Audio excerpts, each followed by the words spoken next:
Good morning. Today is 2:15 a.m. What a timing. 215 congressmen na pumirma ng impeachment. 2:15 a.m. din natin yung nag, nag, nag-vlog.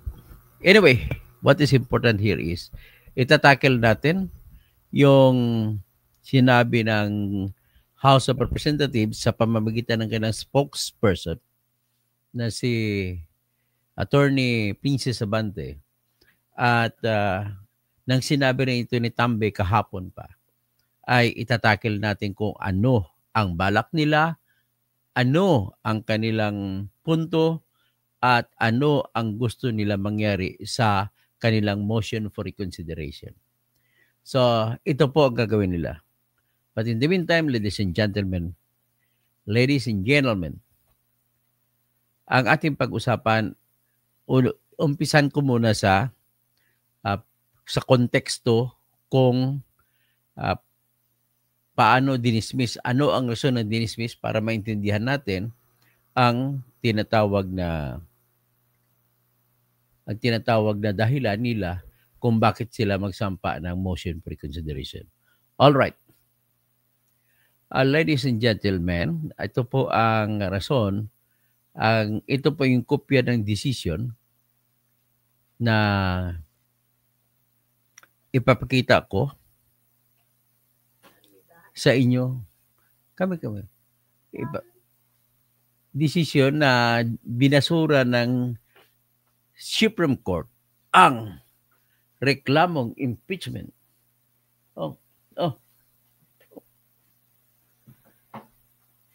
So, ang impeachment po laban kay Sara Duterte. Natandaan ninyo 7 articles yan pero hindi natin i-discuss yung mga artikulo. Dito lang tayo sa substantive provisions ng authority or jurisdiction. Kasi sinabi pa nga sa decision ng Supreme Court na hindi nila sinasantabi, na hindi na sinasabi na inaabsulto nila si Sara Duterte sa mga akusasyon. Kasi pwede pang isampa ang akusasyon sa February 6, 2026. Kasi ang decision nila ay sinabi nila na na-dismiss ang 3 reklamo na nauna na sinampa noong December 2, December 4, December 19, 2024. At kinonsidera ito ng Supreme Court na na-dismiss sapagkat ito ay hindi binigyan ng aksyon. Ito ay instead binigyan ng aksyon ay maliciously kanila pong inarchive o inilagay sa aparador. So because of that, wala nang gamit, wala nang silbi. At kung wala nang silbi, ang tawag nila dan non-viable. At kung non-viable, sinabi ng decision ng Supreme Court, they are considered as dismissed. And now, since it is dismissed, it shall now trigger the running of the 1-year period to prohibit the filing of another impeachment complaint against Sara Duterte. So, tandaan niyo yung 3 ha. Ngayon, ang pinrohibit yung pang-4 na reklamong impeachment na sinampa nila noong February 5. So tandaan niyo, December 2, December 4, December 19, 2024 pa sinampa ang naunang 3 impeachment complaint. Tapos sinabay sila endorso kasama yung February 5 na impeachment complaint. So ganun pong ginawa nila. So, ngayon, sinabi naman ng Supreme Court na yung nauna, ang ginawa nila kung bakit nagdesisyon ang Supreme Court na naging hadlang na ang 3 complaint laban sa pang-4 na complaint. Sapagkat ganito ginawa nila. Inamin din ng House of Representatives na ganito. Nang inendorso nila ni Secretary General Reginald Velasco ay Ang ginawa nila ng House of Representatives ay ganito. Una muna, tinawag ni Majority Leader Manix Dalipi ang February 5 na reklamo at sinabi niya na ito po ay napirmahan na ng more than one-third na congressmen. At kung napirmahan na more than one-third, nag-motion siya ngayon na ito ay i-endorso na sa Senado. At inaprubahan yun. Okay? Nung inaprubahan, ang pagkatapos na maaprubahan yun, nag-motion na naman sila ulit na yung tatlong naunang sinampa reklamo ay ipasa sa archive. Ganun lang. Inaprubahan din kagad. So, ganun ang ginawa nila. So, sa mata ng Supreme Court, ito po ay tahasang panluluko, paikot-ikutan ang batas ng impeachment. Biro mo naman, nauna na yung tatlong reklamo, December 2, December 4, December 19. Tapos, iunahin mo tackle yung pinahinahayaan lang, inupuan nila ng ilang araw. Inupuan nila yung tatlong reklamo. So because of that, nagdesisyon na ngayon ang Supreme Court na bawal na ang port complaint dahil ay ginawa na at naharangan na ng tatlong reklamo na dinismiss nila sa pamamagitan ng pag-archive. Okay? Ganun lang ang sabi ng Supreme Court. Napakasimple. Pangalawang dahilan na ginawa ng Supreme Court ay dahil hindi ninyo pinatawag si Sara Duterte or ibig sabihin, hindi nyo binigyan ng kopya ng reklamong impeachment at ebidensya si Sara Duterte, yun po ay na pinagkaitan siya ng karapatan sa ilalim ng due process na nagsasabi walang sinuman ang mapagkaitan ng buhay, kalayaan, at kayamanan kung walang proseso ng batas. Kung walang batas, pili mo sabihin kung walang batas, walang proseso ng batas, pinakamagandang paggamitin. So, ano ang karapatan meron si Sara doon? May sweldo siya as Vice President. May sweldo siya as Vice President, meron na siyang kayamanan doon. So, hindi pwede tanggalin ang sweldo sa kanya just for a fact na hindi siya binigyan ng tinatawag na pagkakataon na i-depensa sa sarili. Kasi sagrado nga sa ating Constitution sa Article 3 pa nakalagay. Tandaan mo, Article 3 mas nauna pa na artikulo kaysa yung impeachment na artikulo na Article 11. So kung pagtabihin ng Article 3 at Article 11, mas uunahin, bigyan mas bigat ang Article 3. Mas priority in time ang nangyari. Kung priority in time, so bigyan siya ng priority in weight sa bigat. So, dapat, kung mag-impeach ka sa tao, although nakalagay yan sa Article 3, kailangan din i-observe ng House of Representatives ang karapatan, lahat ng karapatan ni Sara Duterte sa ilalim ng konstitusyon sa pag-i-impeach. So in other words, hindi lang yung karapatan ni Sara Duterte sa Article 11 ang tinitingnan. Karapatan niya rin titingnan yung ibang parte pa ng konstitusyon. Diba? Oh. So ang ibang parte, isa doon sa ibang parte ay yung Article 3 na Bill of Rights kung tawagin. Ang Bill of Rights, ang una dyan ay yung tinatawag na Section 1. Pastor Rodi, good morning. Recall, good morning. Valerie Serna, good morning. Si Cassandra Daisy, VP Sara for President. Jess Pantillas, dalawa na lang nanood sa iyo. Mga walang maniwala sa iyo, dalawa lang ba nakita mo? Alam mo, in-intention ko lang ito, Jess Pantillas, magpalabas ngayon kasi para hindi magulo. Pero na problema ako, nanood ka pa. So anyway, pangatlo ka na sa nanood sa Facebook, okay? Ang hindi mo lang po nakita nanood sa YouTube. So anyway, ganun ang nangyari. So hindi nila binigyan ng pagkakataon na sumagot si Sara Duterte sa ebidensya at sa akusasyon na laban sa kanya. At dahil doon, diniklara din ng Supreme Court na null and void. Okay? So, diniklara na null and void. So, ngayon, kung null and void, hindi na siya pwedeng gamitin yung impeachment complaint na number 4. Iyon ang lumabag sa due process right ni Sara. So, ngayon, dahil ganoon ang nangyari, in-announce ng Supreme Court, ang gagawin ngayon, nag-anunsyo kahapon ang House of Representatives na sa pamamagitan ni Speaker, spokesman Princess Abante, na inulit niya lang ang sinabi na ni Speaker, tambaluslos. Ang nakita ko rito, kinakabahan ako, gagamitin natin ni tambaluslos ang kanyang lakas.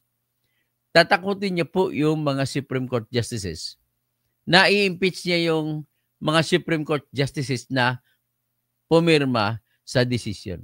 So kasama din sa pumirma ay yung ka-appoint pa lamang nung nakaraang buwan ni BBM na si Supreme Court Justice Raul Villanueva.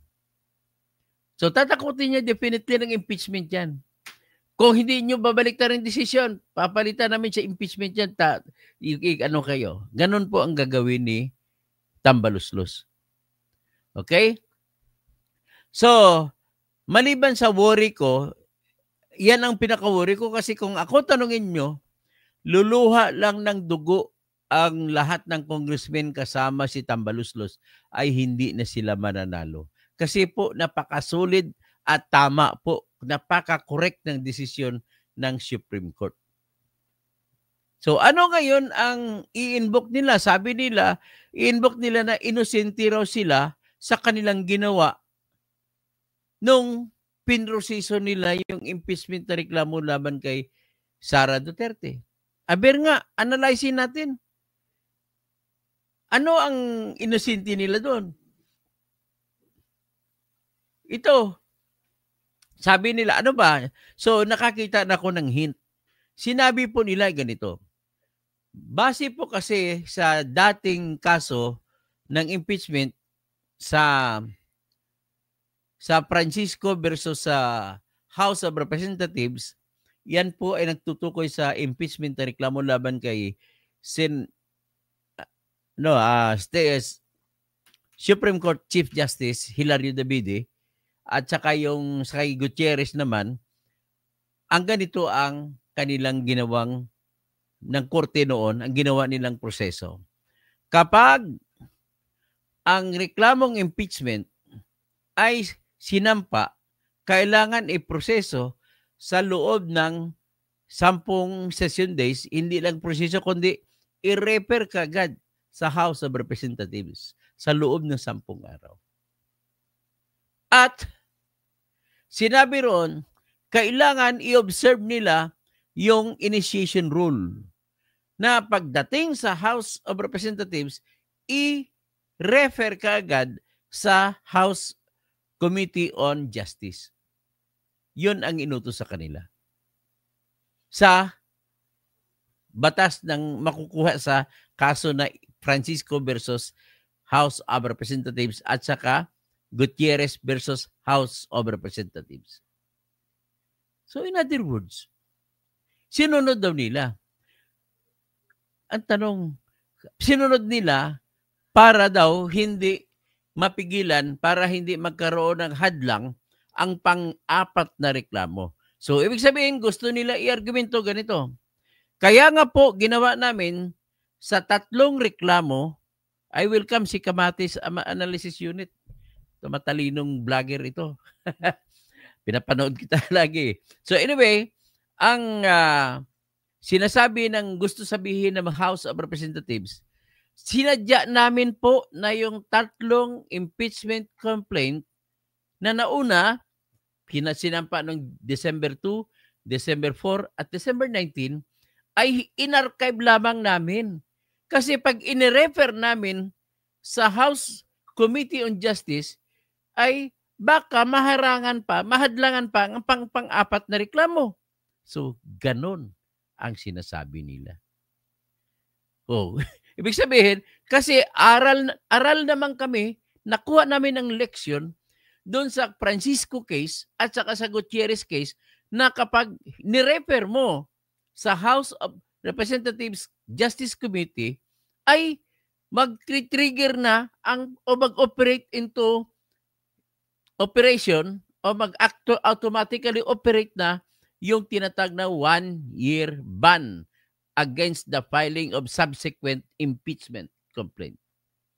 So para maiwasan daw nila, inosente sila na naniniwala na sundin lang daw nila yung Francisco case at saka Gutierrez case na para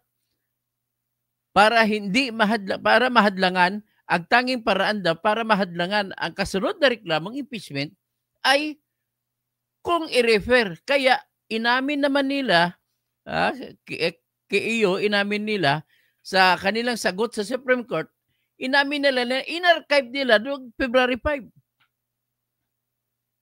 So, ganun. Ang problema lang dito kay iyo ay sabi ng Supreme Court, pinapaikutan nyo ang batas. Bakit ito ang tagal-tagal na ito nasampa? Bakit hindi ninyo i-endorso agad for the agenda for in 10 session days? Hindi nyo nilagay sa order of business.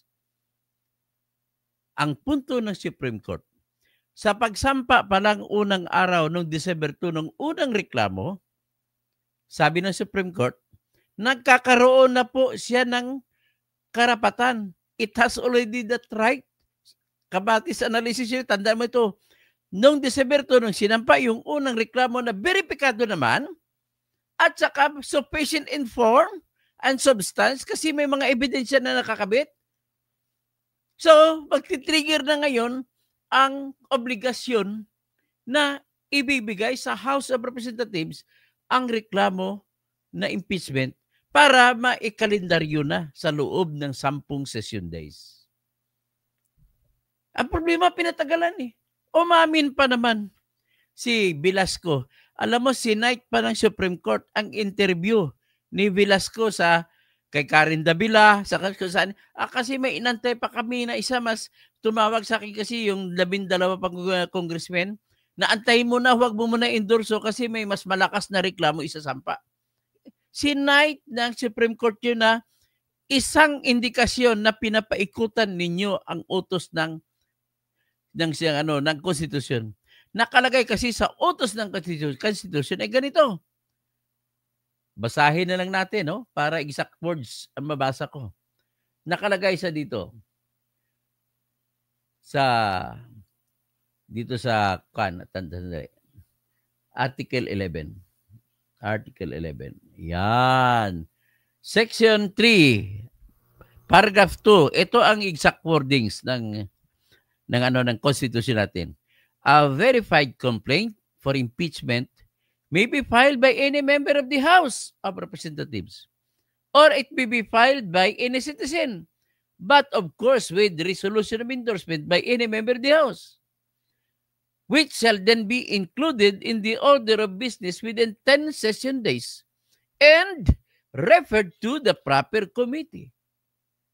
So ngayon ang ginawa nila, kasi yan po ang wordings, hindi na nila ni-refer. Kasi ang sabi ng Supreme Court, ang intention nyo talaga para hindi maharangan ang pang-apat. Kaya sinircumvent ninyo ang batas. Kasi ang utos sa kanila, dire-diretso hindi ka pwede magkaroon ng discretion o choice kung ano gagawin mo.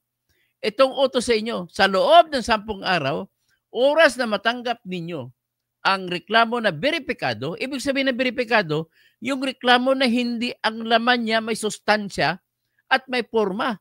Ang pag sinabi mo may forma, nakalagay doon, mayroong nakalakip na sinumpaang salaysay na kung saan nagdideklara ang nagrereklamo ng ganito. Number 1, na nabasa niya ng buong buo ang lahat ng nakalagay sa kanyang reklamong impeachment. Number 2, na naintindihan niya lahat ang kanyang binasa. Number 3, na ang lahat na nakasulat doon ay personal niya na alam. Number 4, at lahat ng mga bagay na hindi niya personal na alam ay hango sa authentic records. Yung pinakabago pa nga na verification ngayon na pinalabas ng Supreme Court, may karugtong pa na ito ay aking sinasampa na hindi, walang intensyon na mangharas o makakuha lamang ng leverage. Yun ang mga beripikado.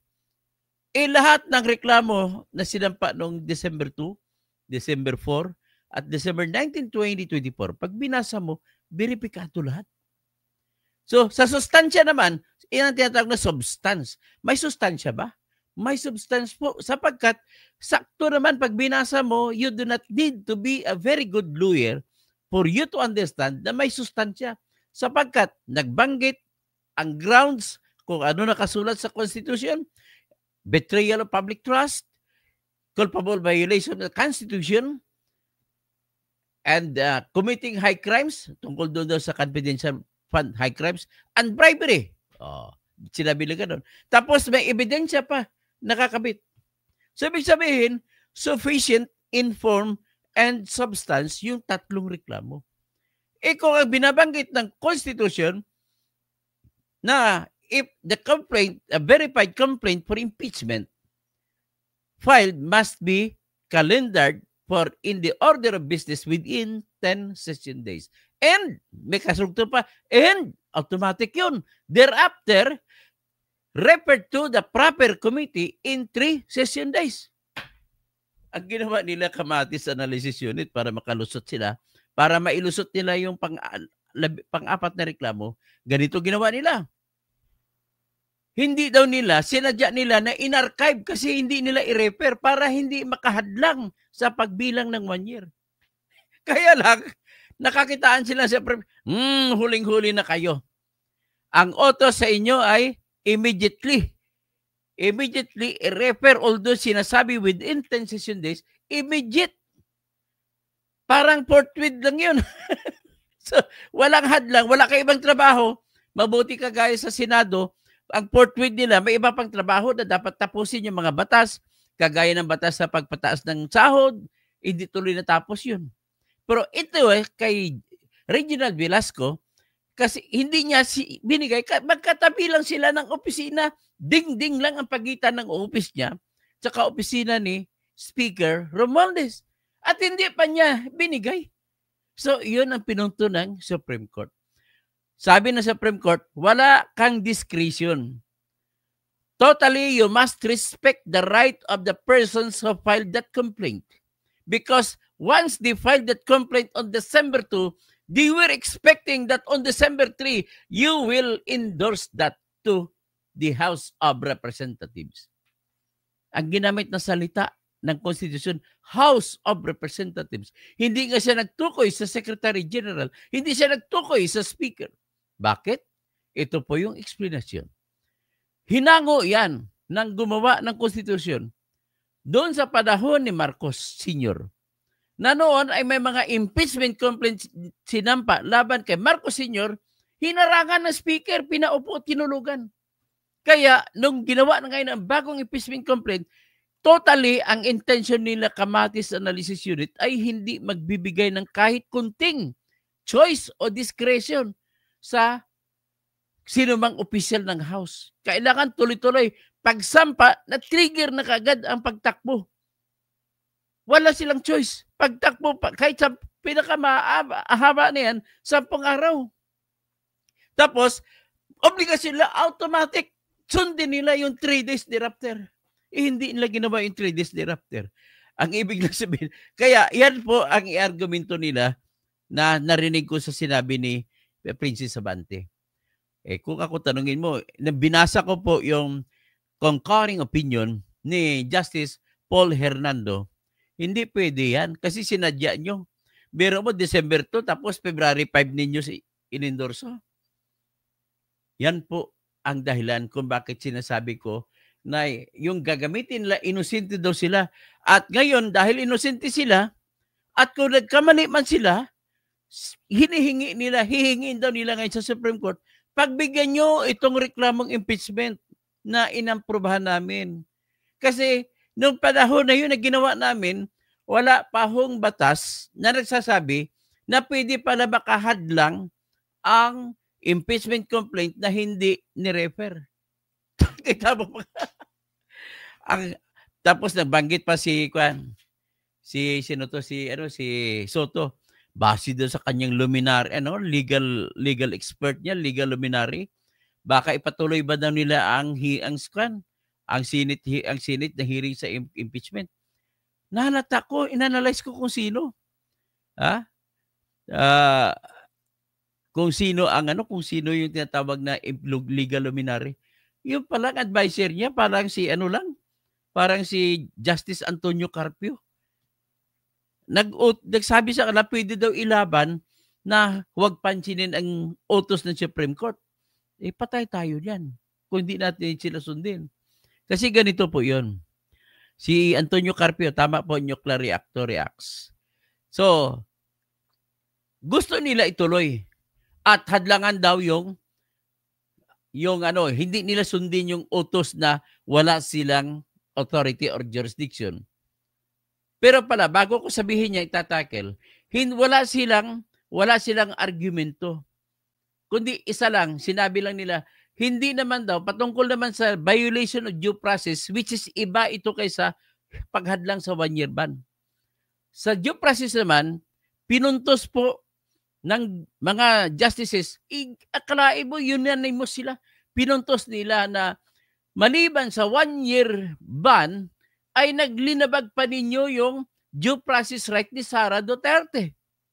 Kaya babalikan ko lang ito. Sabi nila, hindi naman daw nakalagay yun kasi nakalagay sa Section 4 Section 3, Article 4, na kapag pumirma na, ayos na, diretso na. Sabi ng decision ng Supreme Court, hindi po yan. Lahat kasi na ginawa nyo sa impeachment, tiningnan ninyo kung merong nilabag, pang ibang karapatan ni Sara. Nakalimutan nila may karapatan pa pala si Sara sa no person shall be deprived of life, liberty, or property without due process of law. Andun yun sa Section 1, Article 3. Mas nauna pang numero ng artikulo kaysa 11. Ibig sabihin, priority in weight and in time. Yung Article 3 para Section 1. So may karapatan si Sara po, sa sinabi ko kanina, sa kanyang sweldo. Hindi siya pwede tanggalan ng sweldo kung hindi mo respetuhin ang sagrado niyang karapatan na bigyan muna ng pagkakataon magpapaliwanag. At dahil hindi nila ginawa, so sabi ng Supreme Court, wala rin. Kulang na lang sila tawagin mga obs eh. So ngayon, yan ang punto nila de vista sa kanilang argumento. Una, inosente daw sila sapagkat sa panahon ng pinoproseso nilang impeachment na reklamo laban kay Sara ay wala pa yung tinatawag na kung hindi ma-refer, kung i-archive ay bawal na. Ang meron lang daw noon sa panahon na yung Francisco case na kailangan i-refer mo na para pwedeng hadlangan ang pagtakbo ng pagbabawal sa pagsasampa ng bagong reklamo. Yun po ang sinabi nila. Inosente ba yan? Matatawag mo inosente? Kaya lang tinawag sila sa desisyon na intentional circumvention of the law. Pinaikot-ikot ninyo. May karapatan ang bawat reklamo, ang bawat complainant. Pagsampa niya, in-expect niya yan. Ibig sabihin, nilabag niyo ang karapatan ng unang nagreklamo. Kailangan within 10 session days ay na-submit na. At within 3 days thereafter, dapat na-refer na sa proper committee. Hindi nila ginawa. Kaya sabi nila, inosente naman kami, hindi pa, kasama pala yan. Parang ganun. Hello naman. Ano ba namang ibig sabihin nito? Ginagawa niyo tayong grade 1. Ngayon, itong sinasabi ng mga paliwanag ng ibang justice, kagaya na si Justice Inting, sabi niya, pinapaikot-ikot ninyo ang pag-interpret sa Section 3 ng ating Article 11 ng ating Constitution. Hindi nyo ba alam na dapat i-interpret mo yan as kung ano pagkaintindi ng layman, pagkakaintindi ng mga hindi abogado. Kasi ang intention yan ay para sa tao yan, hindi para sa abogado. Kaya dapat ang pag-interpret ng kung may pabor dapat sa kung anong interpretasyon ng tao. Kaya in-interpret ng tao, kung ang pagkaintindi ng tao, kung natanggap, Wala nang preno yan. Tuloy-tuloy na yan. Wala niyang discretion kasi nangyari, ilang beses nangyari ang history niyan sa pagsagawa ng probeso na yan ay nanggaling pa sa panahon ni Marcos Sr. May ilang mga politiko sa panahon ni Marcos Sr. na nagsampa sa integrated batasang pambansa, interim batasang pambansa. May nagsampa ng mga tinatawag na impeachment. Hinarang na speaker para hindi matigok si Marcos. Ngayon, gusto nila kung kakampi nila si Sara, sigurado harangan na yun ni Tambaluslos. Kung makaaway nila, hinarang yung una na hindi ka nais-nais sa kanila. So, ganun po ang nangyari. Sa totoo lang, dito ko na ngayon nakita ang katotohanan sa sinasabi ni Toby Chanco na ginamit ang 3 impeachment complaint ay hindi talaga sinadya na pinatakbo kasi panakot ginagawang pang blackmail kay BBM. Ayaw ni BBM na magkaroon ng impeachment laban kay Sara kasi alam ni BBM na kapag may impeachment, matatalo ang kandidato ng alyansa. Wala. Pera na sa isip na, tsaka ang gusto ni Tambaluslos, siyang tatakbong presidente, kailangan matanggal si Sara sa equation. Pag si Tolpo lang kalaban niya, kaya niya yan. Pag si Leni lang, kaya niya yan. Ganon na sa isip niya. So, ang nangyari, sinampa nila yung 3 impeachment complaint kasi pinasok na nila Tambaluslos yung AKAP at saka AX at saka MAIP.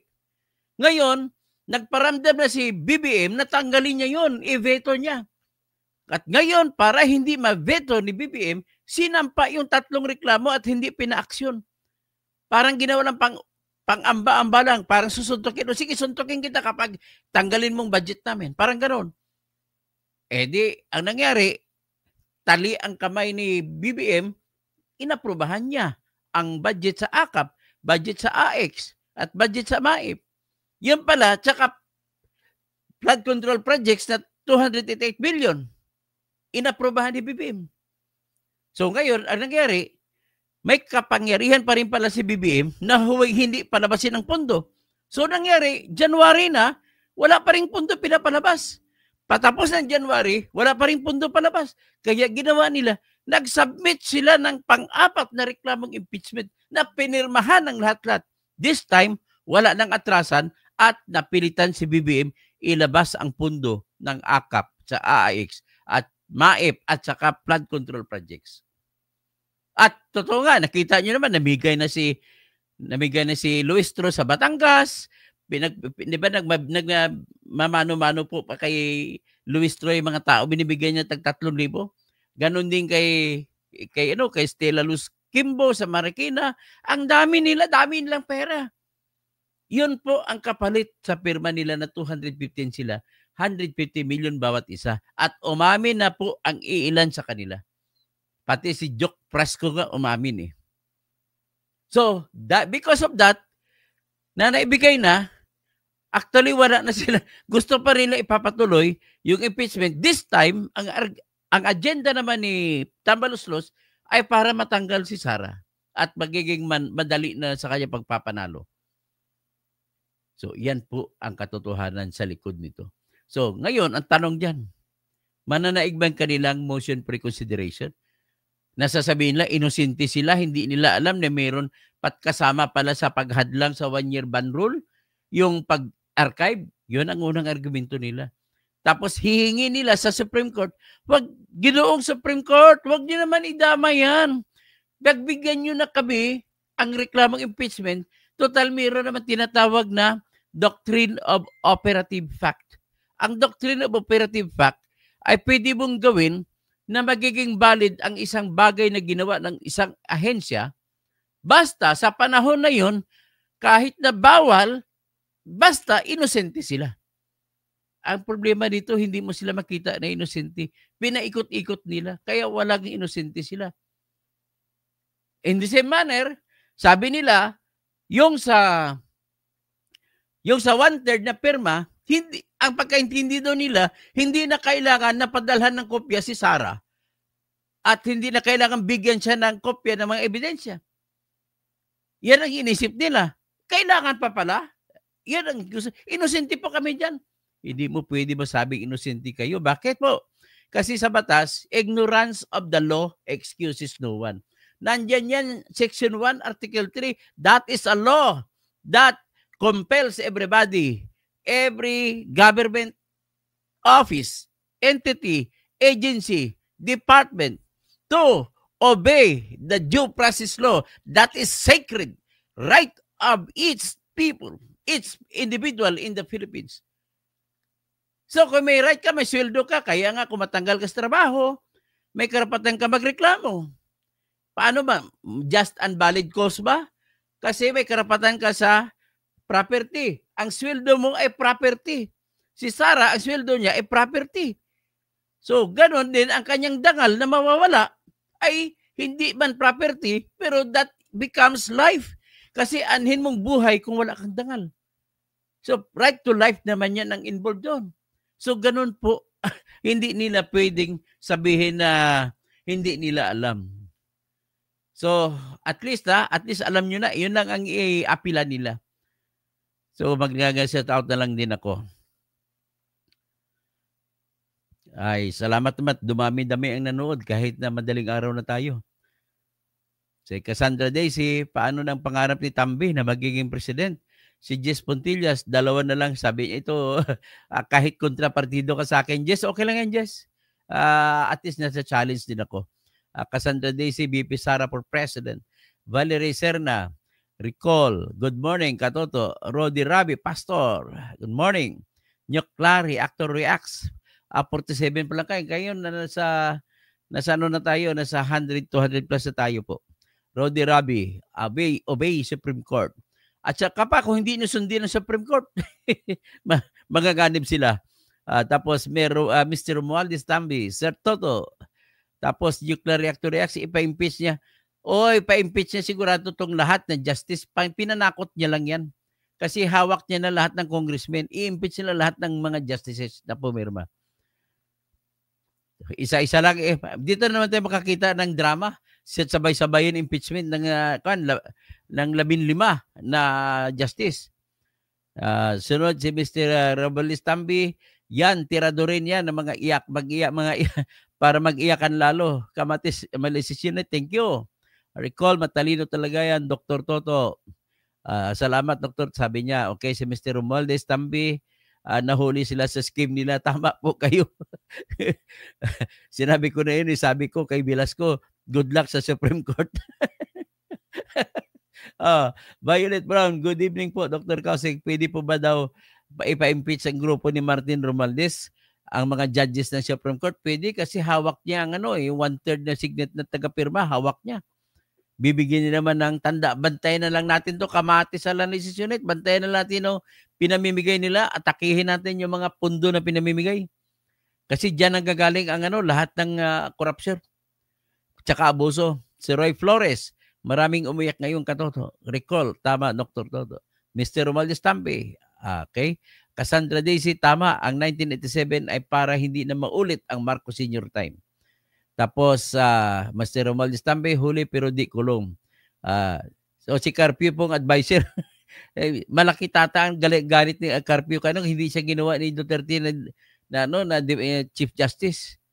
Nuclear reactor reacts, dissent ng dissent kahit retired na. Cassandra Daisy, Constitution na 1987 ay para hindi na maulit ang Marcos dictatorship. Roy Flores, yan ang resulta kapag nagtatanim ka ng kamote at tag-init na, Dr. Toto.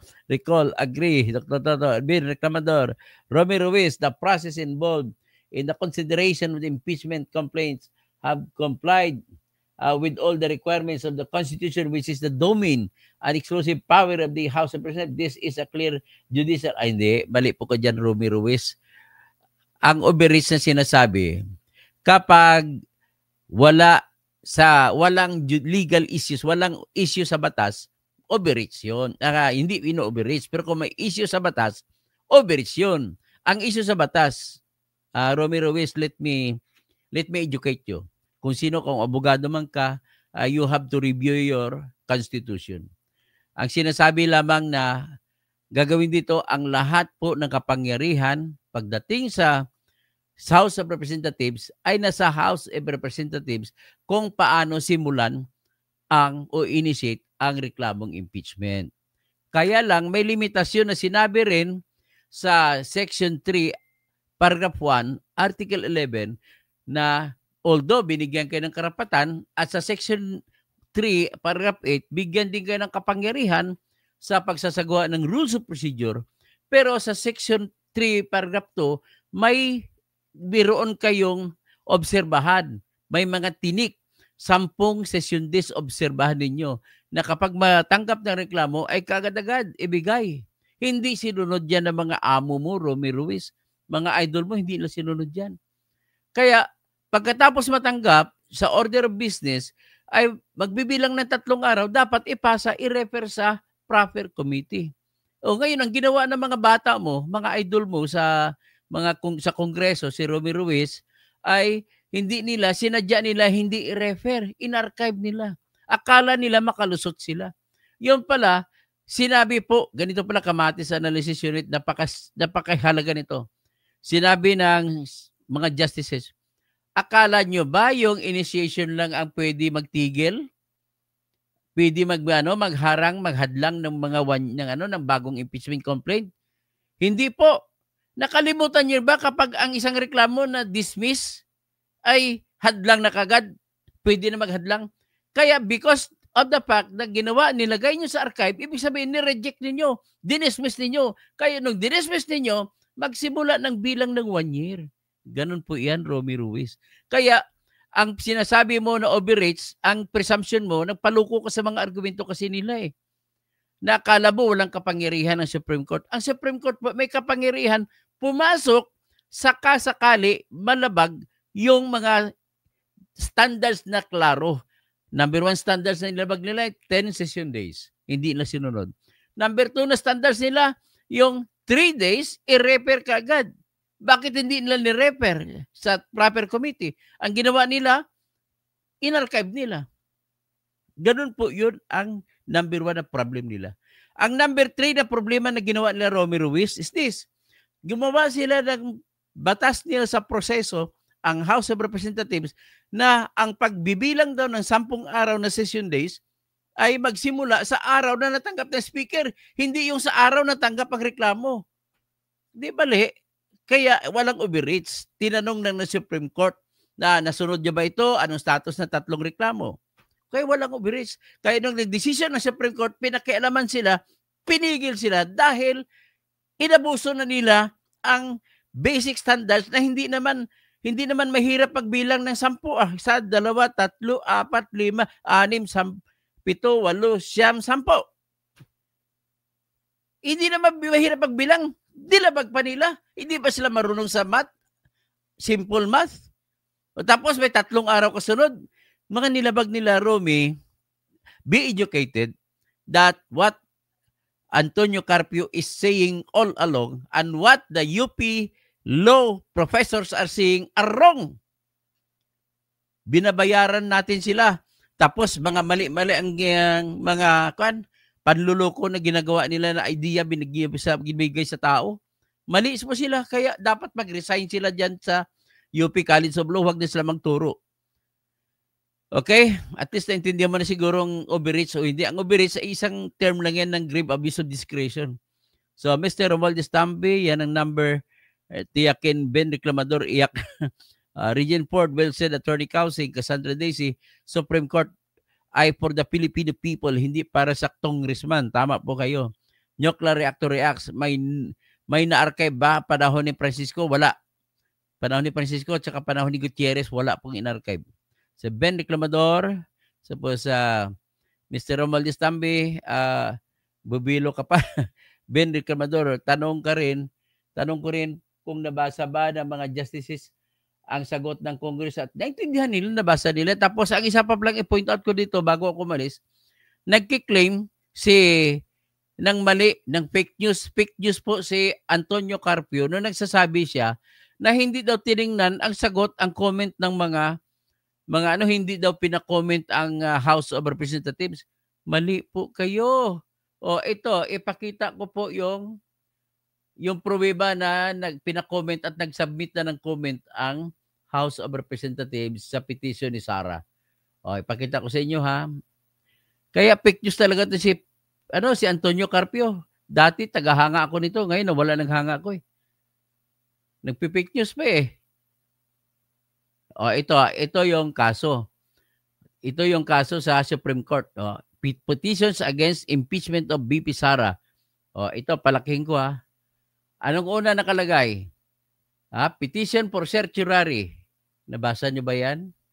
Petition for certiorari ang una nakalagay. Ang kasunod, comment yan ng Office of the Solicitor General para sa House of Representatives. O yung comment nila, kung gusto nyo, ipakita ko pa. Binuksan ko na. Pero bago ko buksan, ipakita ko sa inyo muna kasi dalawa ang nagsampa ng petition, pati yung Mindanao lawyers. Ito naman ang Mindanao lawyers. So, pinalungunan ni Israel Itutorion. Ang kinakaso sila pala, petition for certiorari provision din.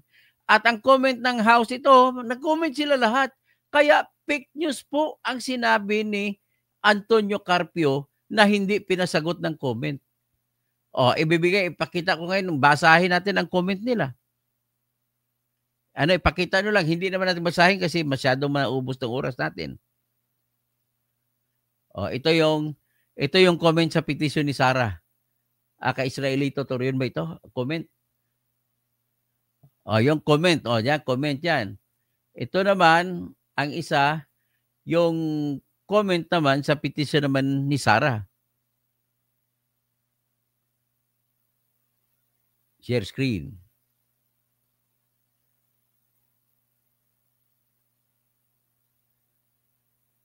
Ito, comment. Comment. O, comment. O, Solicitor General. Nakita nyo ba? O, palaking ko.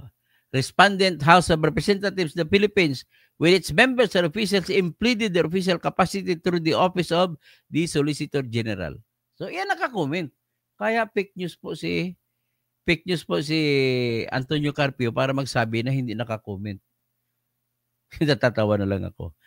Baka matanda na kasi siya, mga mag-18 na siya, nakalimutan, nagkaroon ng Alzheimer's disease. Ben Reclamador, tanong ko rin kung nabasa ba ng Justices. Nabasa po yan, okay no?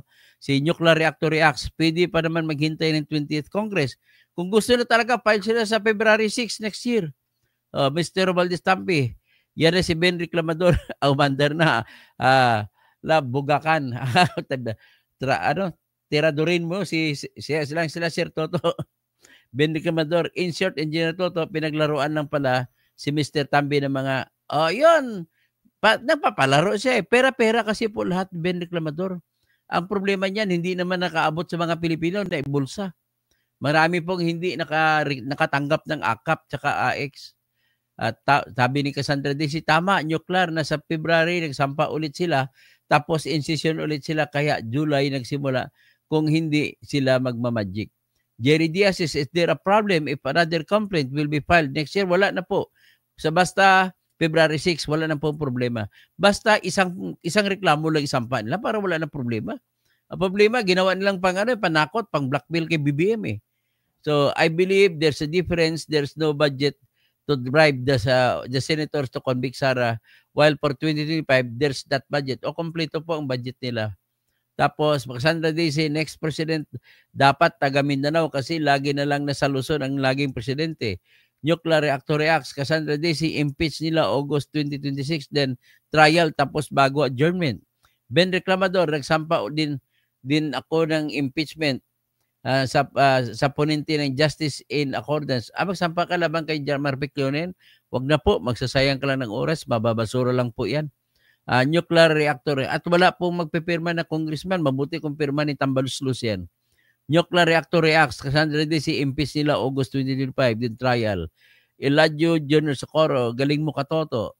Mr. Romualdez Tambe. So, Gilly Ramirez. Good morning.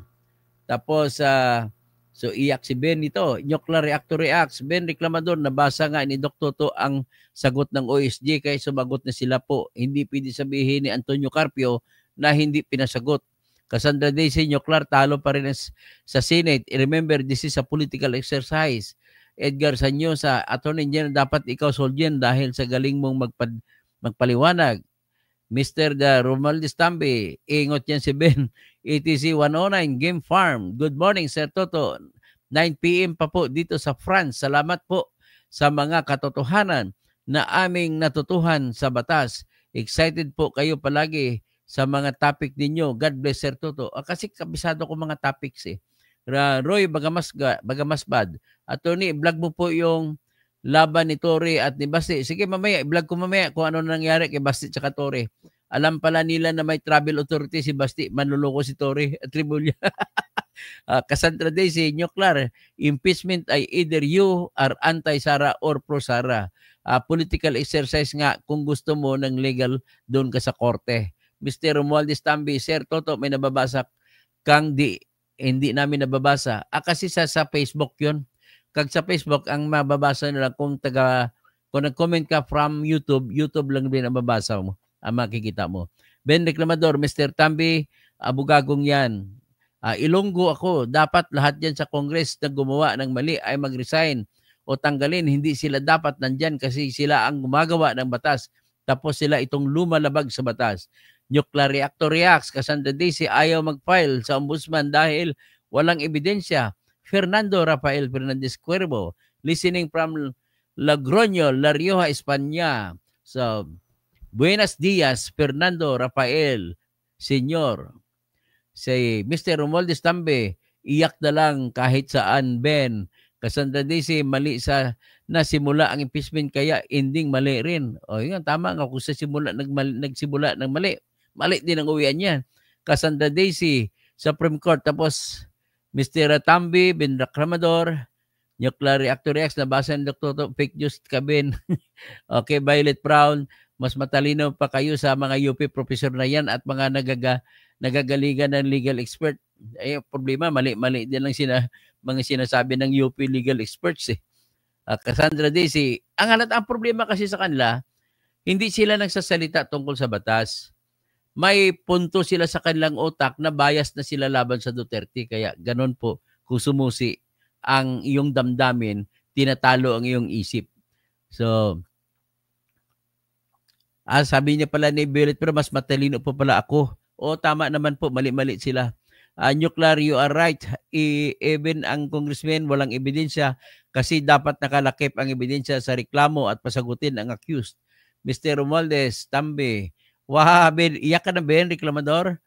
Isang justice said na dapat ang session should only be one day para simple lang. O ganito, nabasa ko na, nais ko sana sabihin sa inyo bago ako malis. Ang kay John Paul Hinting, nagsumulat siya sa kanyang binuo daw yung konstitusyon para maintindihan ng ordinaryong mamamayan. Hindi para lang sa abogado ito. Kaya pag sinabi na session days, dapat kada araw na may session, hindi yung one session, two sessions, number 2 session ay binubuo ng 3 araw. Hindi, yung 3 araw, dapat 3 session days na yon. Yan ang gusto mangyari ni John Paul Hinting, Justice.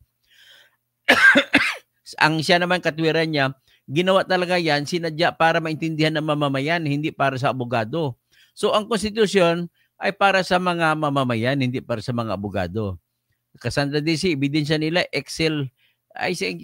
Ang problema naman pala, sinabi pala, nais ko pala ibalita, Kamati sa Analysis Unit, pwede mong i-highlight yan sa blog mo, na isa sa mga sinabi sa due process na ginawa dito ng Supreme Court sa decision na ito, bawal magsampa ng reklamo sa impeachment basta kung ang gagamitin mong mga ginawa ay ginawa nung panahon na hindi pa Vice Presidente si Sara. Kaya hindi po pwede yung mga bank accounts ni Trillanes kasi panahon pa ng 2016 yan na mayor pa lang si Sara. So hindi pwede may sama yun, sabi ng Supreme Court. Sinabi rin ng Supreme Court na yung confidential fund ni Sara Duterte bilang mayor ay hindi pwedeng isama. Kasi mayor pa lang siya noon, hindi pa siya vice presidente. Dapat ang isama lang sa kaso ay yung mga nagawa niya nung siya ay vice presidente. Ganun kasimple. Kasi labag niyan sa ex post facto law. No retroactive effect ang mga parusa. Ex post facto law. Yan. So, Cassandra DC, nuclear reacts, Cassandra DC, evidence sila, Excel, tsaka wala man sa piatos-piatos pala, ganito lang ang mangyari. Wala. Ang tanong, nagnakaw ba si Sarah? Kung ang ebidensya natin ay may regis piatos lang. Ang sagot, marami pong ibig sabihin kung may regis piatos lang na resibo ang ibibigay. Una, ay pwedeng napunta sa bulsa niya, pwedeng hindi. Pero ang problema ay hindi naman inimbestigahan, hindi hinanap kung saan si Mercedes Piatos. Pangalawa, sa totoo lang, hindi nila pwede panghimasukan yun sapagkat secret funds nga confidential fund. Kaya confidential, hindi mo pwede ilagay ang pangalan ng tao na aktual nakatanggap. At para maintindihan niyo po yung diwa sa likod niyan, ay ganito, yung SAF 44 na namatay, sila nakasama ng ibang SAF nang lumusob sila sa Mama Sapano para kunin ang si Marwan, binigyan ng mahigit 20 million ni Noynoy Aquino ang kasama ni Marwan na nagbibigay lang ng location ng cellphone number. At saka i-GPS ngayon cellphone, malalaman ngayon kung saan lagi siyang katabi ni Marwan. Kaya nung pumasok doon ang mga SAF na nauna yung mga buhay, ay pinatay na kagad nila. Alam nila kung saan si Marwan dahil po sa GPS na nakuha. At nakuha lamang yun kapalit po ng 20 million pesos na binigay ni Noynoy. Biro mo, cellphone number lang. At saka kay Bin Laden naman, ang nag-operate po na CIA, bumili pa ng isang Ferrari na brand new para irigalo lang doon sa tao na nagbibigay sa kanila ng telephone number kung saan si Bin Laden. Ganun po kasimple ang secret funds. Okay, sana naintindihan na ninyo. So, ibig sabihin, mahirapan sila magpatunay kung ninakaw ni Inday o wala. Maaring ninakaw, kaya lang wala tayong ebidensya pa. So, merci, Narbasa Suzuki. Good dito to. Sa live mo, ang dami ko natutunan sa tamang batas. Oy, mga batas ng ebidensya, sinasabi ko sa inyo. Bobby Admain, Sir Toto, ito na nangyari sa kaso ni Erwin Tulfo.